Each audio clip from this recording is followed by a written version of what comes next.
ঘটনাস্থল থেকে উদ্ধার করে আনা মাত্রই অনির্বাণের ট্রিটমেন্ট করাকালীন শুধু একজনের নামই বারবার করে জপে যাচ্ছে অনির্বাণ। হ্যাঁ বন্ধুরা, ভিডিওতে লাইক দিয়ে দেখতে থাকুন।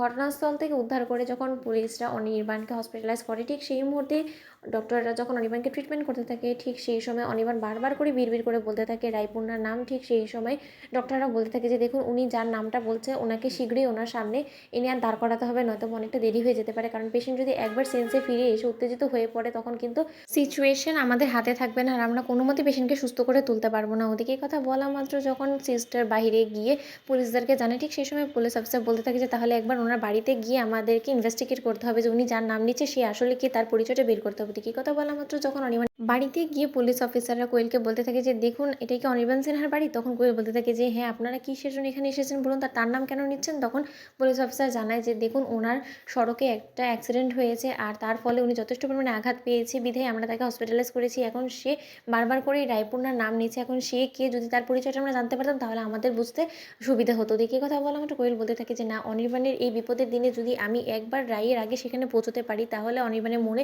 কিছুটা হলেও আমি আমার জায়গাটা ফিরে পাবো। আর রায়কে অবশ্যই অনির্বাণ ভুল বুঝবে, আর এই সুযোগটাকে আমাকে যে করেই হোক না কেন কাজে লাগাতে হবে।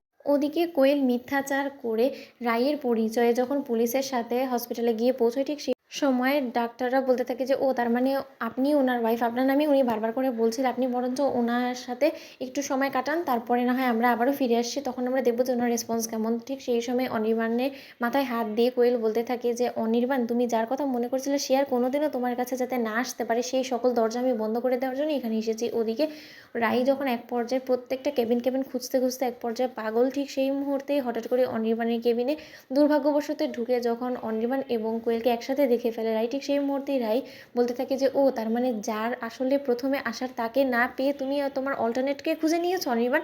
ওদিকে কোয়েল বলতে থাকে যে রাই, তুমি আমার কথা বিশ্বাস করো, আমি এখানে আসতে চাইনি। আসলে অনির্বাণই বারবার করে ঘুমের ঘোরে আমার কথাই বলছিল, তার জন্য ডাক্তাররা আমাকে বলেছে যে ইমিডিয়েট ওনার সামনে আসতে, তার জন্য আমি এখানে আসতে বাধ্য হয়েছি। তুমি চাইলেও পুলিশ অফিসারকে জিজ্ঞেস করে নিতে পারো। ওদিকে এই কথা বলা রাই বলতে থাকে যে কোয়েল, তুমি ভুলে যাও না, যে জায়গাটাতে তুমি এখন বসেছো সেই জায়গাটা আমার আর চিরকাল আমারই থাকবে, কারণ সেই জায়গাটা তুমি অলরেডি ছেড়ে চলে গিয়েছো। অনির্বাণের জীবন থেকেও তুমি চিরকালের জন্য বিদায় নিয়ে নিয়েছো, তাই তুমি আর যাই হোক না কেন আমার পরিবর্তে নিজের জায়গাটা এখানে ঠেকানোর চেষ্টা করলেও কিন্তু কোনো মতে তুমি পার পাবে না। এক্ষুনি তুমি আমার চোখের সামনে থেকে দূর হয়ে যাও। ওদিকে কোয়েল বলতে থাকে যে কিন্তু রাই, ডক্টর তো আমাকে ওনার সামনে বসতে বলেছে। ওদিকে ডক্টর আসা মাত্র ডক্টর বলতে থাকে যে আপনি কী করছেন বলুন তো ম্যাডাম, আপনি কে?